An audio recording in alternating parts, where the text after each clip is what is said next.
সরস্বতী পুজোর বাজারের ব্লগটা নিয়ে চলে আসলাম। ভিডিওটা একটু লং হবে, তো আপনারা থাকবেন আমার সাথে এবং সম্পূর্ণ ভিডিওটা আশা করি দেখবেন।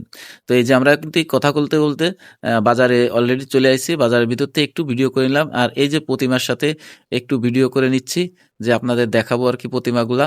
কত কত কত কত প্রতিমা উঠছে, সরস্বতী প্রতিমা। তো আপনারা একটু দেখতে থাকুন আর আমার সাথে থাকুন। দেখেন, এখানে কিন্তু প্রচুর প্রচুর প্রচুর পরিমাণে সরস্বতী ঠাকুর উঠছে। কারণ প্রত্যেকের বাড়ি ছেলে মেয়ে আছে, তাদের আর কি পূজা অর্চনা করতে হয়, এবং এর জন্য আর কি সকলেই আর কি এই সরস্বতী পুজোটা করে আমাদের হিন্দুদের ভিতরে। বেশিরভাগে আর কি করে, অনেকে হয়তো বা অনেকের সমস্যা হয়তো থাকতে পারে, এর জন্য করে না। বাট প্রত্যেকেই কিন্তু পূজা অর্চনা করে। তা আমি কিন্তু পূজা অর্চনার দিকে থেকে কখনোই কিন্তু পিছপাটি না। দেখাও কোনকে। আচ্ছা দাঁড়াও দেখো। এই যে আমার সলে অলরেডি কিন্তু চয়েস হয়ে গেছে যে সে কোন প্রতিমাটা নিবে।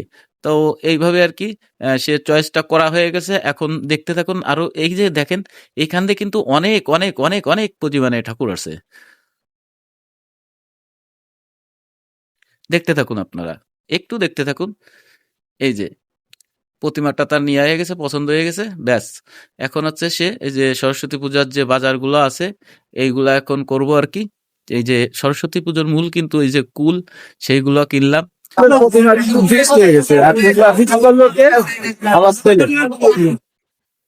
হ্যাঁ, ওকে। এখন কুল কিনা হয়ে গেছে। এখন কিন্তু অন্যান্য যে সামগ্রীগুলো আছে, পূজার যে বাজারগুলো আছে সেইগুলা করব। ছেলে কিন্তু আমার সাথেই আছে এবং ছেলের কাকাও কিন্তু সাথে আছে। এখন আমরা এই যে চলে গেছি এই যে সরস্বতী পূজার যে আরো যে আনুষঙ্গিক যে জিনিসপত্রগুলো আছে সেইগুলো কেনার জন্য। যেমন কদমা, কদমা কিন্তু মাস্ট বি লাগবে, হ্যাঁ। তো এর জন্য আর কি সেইগুলা কিনতেছি। কিছু মিষ্টি আর কি উঠছে, সেইগুলো আর কি এখান থেকে একটু নিয়ে নিলাম। এখন যাব ফল কিনতে। এই যে ফল কিনতে যাচ্ছি। তো ফল টলও কেনা হয়ে গেছে পুজোর।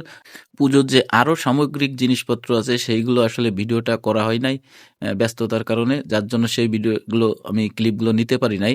তো ছেলে এখন একটু বললো যে বাবা একটু ভিডিও করে দাও, আমি একটু দেখাবো প্রতিমাটা। দেখালাম। আর ছেলের সবচেয়ে বড় গুণ হলো মণ্ডপ দেখলেই সে মণ্ডপে কিছু না কিছু দান করবেই। তো এই যে আমার মধ্যেও এই গুণটা আছে, তো আমার ছেলেও সেই গুণটা পেয়েছে। এটাই হলো আমার সবচেয়ে বড় পাওয়া। আমি যে ঠাকুরঘরটা তৈরি করছি সেই ঠাকুরঘরটায় এখন আমি চলে আসলাম। মূলত ঠাকুরঘরটা আপনাদের মাঝে একটু তুলে ধরবো বলে ঠাকুরঘরের ভিতরে এসে ভিডিওটা করছি। এই দেখেন, ঠাকুরঘরের একটা সিংহাসন বানিয়েছি।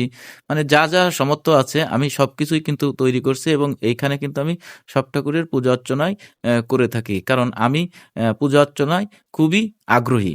তো আমার এই ব্লগটা কেমন লাগলো আপনারা অবশ্যই লাইক কমেন্ট শেয়ারের মাধ্যমে বলবেন, আর সরস্বতী পুজো এনজয় করুন।